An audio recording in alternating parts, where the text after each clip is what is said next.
Bienvenue voyageurs dans la caravane de la Gitane sans filtre. Je suis ravie de vous retrouver pour l'horoscope qui couvrira la période du 2 au 17 octobre 2024. Cette vidéo fait suite à l'analyse générale de la nouvelle lune en Balance du 2 octobre.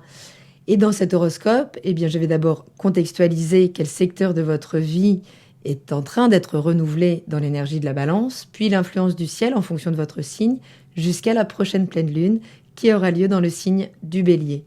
Je vous invite à monter votre propre thème. Vous trouverez un tutoriel sur ma chaîne, dont le lien s'affiche ici, puisqu'en fonction de votre heure de naissance, les secteurs de vie peuvent être répartis autrement.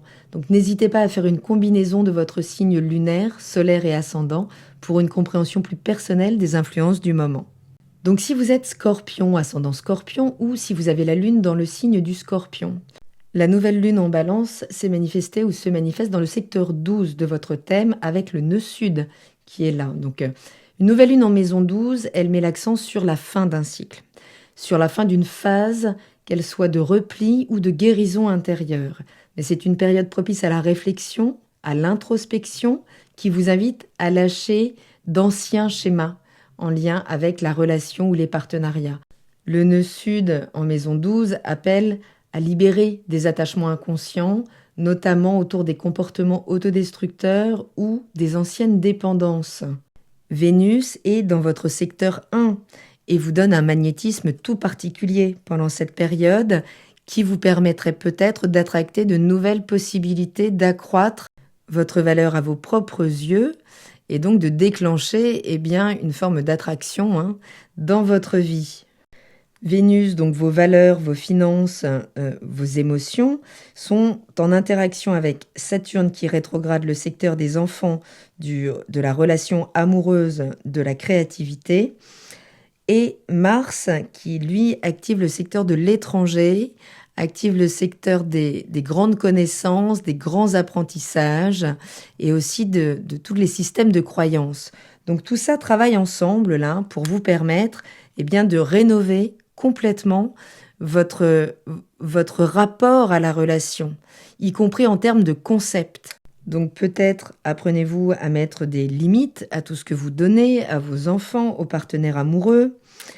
Peut-être êtes-vous en train d'émanciper des projets à l'étranger ou devez-vous mener certains combats avec l'administration ou avec des hautes études, mais plus vous pourrez harmoniser vos systèmes intérieurs, profiter de cette configuration pour pouvoir vous mettre en retrait de l'agitation du quotidien et pouvoir plonger dans vos profondeurs, dans vos systèmes moins conscients, ceux qui régissent votre attitude au sein de la relation, votre positionnement au sein de la relation. En fonction de ce travail, vous pourriez libérer un vrai potentiel, là, en lien avec des croyances complètement revues, peut-être installées depuis très longtemps. Mais ça impose donc des limites à mettre, que ce soit à ses enfants, en tout cas mettre plus de responsabilité dans la relation avec le partenaire, ne pas rester sous influence de ses émotions et pouvoir gagner plus de maturité. Donc du 2 au 4 octobre, la nouvelle lune qui est en Balance, donc active ce secteur 12, peut ramener peut-être d'anciens schémas relationnels, peut-être le retour d'ex, peut-être des relations que vous pourriez voir en secret, en retrait, mais qui pourraient réactiver d'anciens schémas que vous pourriez reconnaître, même si la forme est différente, et en fonction du travail que vous serez capable de faire justement sur votre passif, vous pourriez initier un nouveau cycle total dans la relation. Donc ça peut passer par de nouvelles relations également, mais par la fin d'anciennes. C'est toujours un moment de peser. La nouvelle lune en Balance, vous allez pouvoir suivre votre instinct, provoqué par de nouvelles situations, mais tout en étant challengé par votre rapport à la colère, votre capacité à exprimer votre mécontentement ou tout simplement votre propre identité, qui est à redéfinir au sein de la relation pour là déclencher de nouvelles dynamiques. Du 4 au 7 octobre, la lune entre dans votre signe, en maison 1, rejoint Vénus. Donc là, elle vient renforcer votre identité émotionnelle. C'est une période qui peut apporter une sensibilité accrue, un désir de transformation personnelle. La conjonction avec Vénus, elle souligne l'importance de l'apparence, du magnétisme que vous pourriez dégager. Là, on pourrait vous reconnaître une aura toute particulière. Donc c'est un bon moment pour attirer l'attention, mais aussi pour réfléchir à la manière dont vous êtes perçu par les autres. Du 7 au 9 octobre, la Lune en Sagittaire active votre secteur 2, celui des biens, des finances, de ce que l'on possède, du corps, de la nourriture, de notre socle matériel, et va activer Jupiter en Gémeaux dans le secteur des transformations, de l'argent partagé, des relations cachées, de nos pulsions également. Donc vous serez plus préoccupé là pendant ces 2 jours par vos finances, par vos biens matériels. Jupiter en maison 8 peut créer des opportunités de ressources partagées, d'investissement. C'est une phase qui met en avant la gestion de vos finances personnelles en lien avec les partenariats et les institutions. Et Jupiter va rétrograder à partir du 9 et jusqu'en février. Donc ce sera un moment pour revenir là-dessus, pour finalement moins vous éparpiller et revenir à ce qui vous permet de vous épanouir réellement. Donc une forme de retour en arrière, là, de justement des anciens partenariats, peut-être d'anciens rapports avec les institutions qui demanderont à être revus. Des dossiers peuvent remonter à ce moment-là. Du 9 au 11 octobre, la Lune entre en Capricorne dans le secteur 3, donc active Saturne rétrograde en secteur 5. Donc la Lune en maison 3, elle amène des échanges plus empreints d'émotions avec l'entourage, des discussions peut-être importantes, des prises de décisions sérieuses qui pourraient là avoir lieu pendant ces 2 jours. On parle de la fratrie, on parle de notre environnement social de proximité, les voisins, les gens avec qui vous interagissez au quotidien. C'est aussi également votre manière de vous déplacer.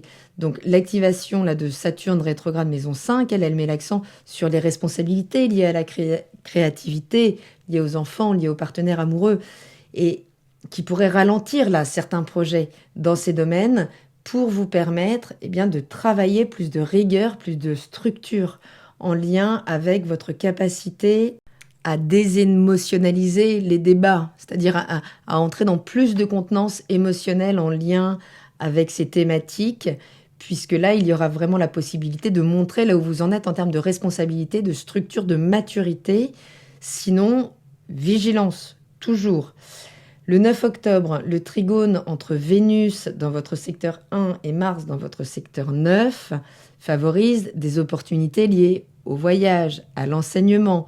Cependant, donc, il y a une opposition entre Chiron, qui est la blessure identitaire dans votre secteur 6, dans le quotidien, au travail, qui s'oppose donc à Mercure en maison 12, qui peut amener des défis en termes de santé, de travail, en lien avec des événements passés ou des choses qui pourraient se passer dans votre dos, surtout si vous devez contractualiser. Là, soyez vraiment vigilant à ce qui se passe en coulisses, puisque vous serez très instinctif pendant cette période. Vous sentirez les choses, mais tout dépendra de votre capacité à vous positionner dans les problématiques ou à maintenir l'harmonie coûte que coûte.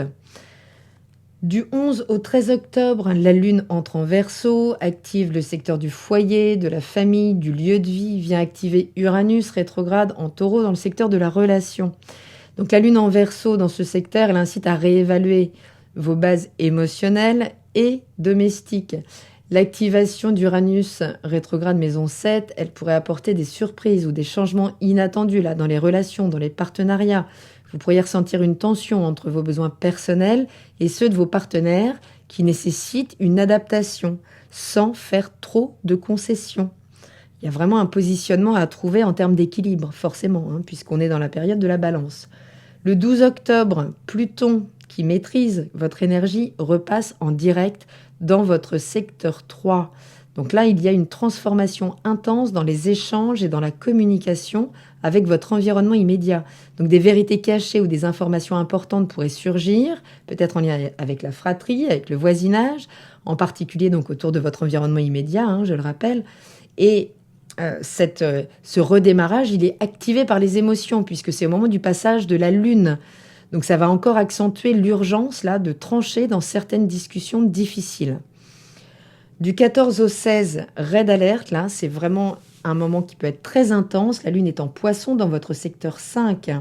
Donc en fonction de votre aptitude à gérer vos émotions, à garder en contenance émotionnelle, eh bien là, vous pourrez faire la preuve justement de votre nouvelle maturité en lien avec le partenaire, en lien avec les enfants, en lien avec votre création, votre créativité.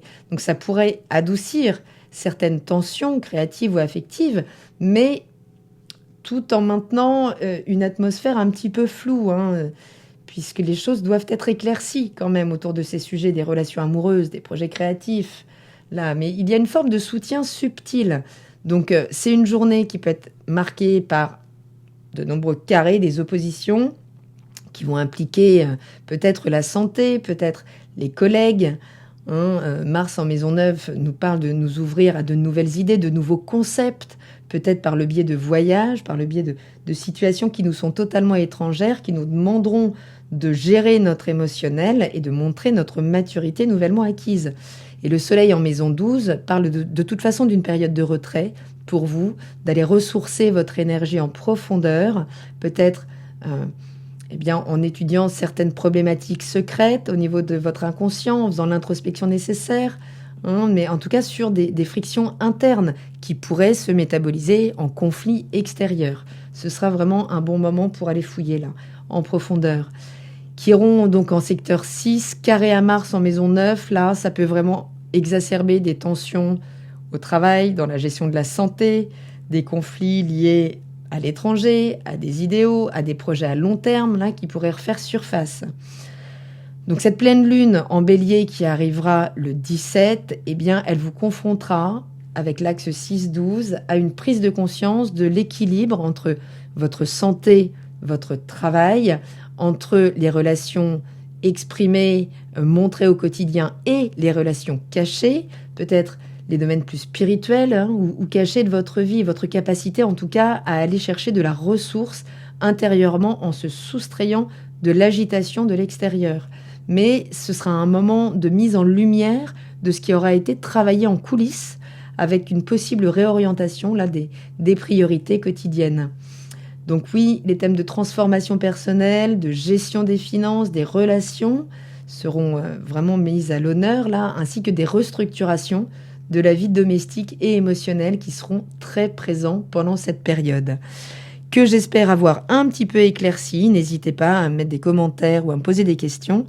D'ici là, portez-vous bien, je vous embrasse et je vous dis à très bientôt dans la caravane de la Gitane sans filtre. Salut!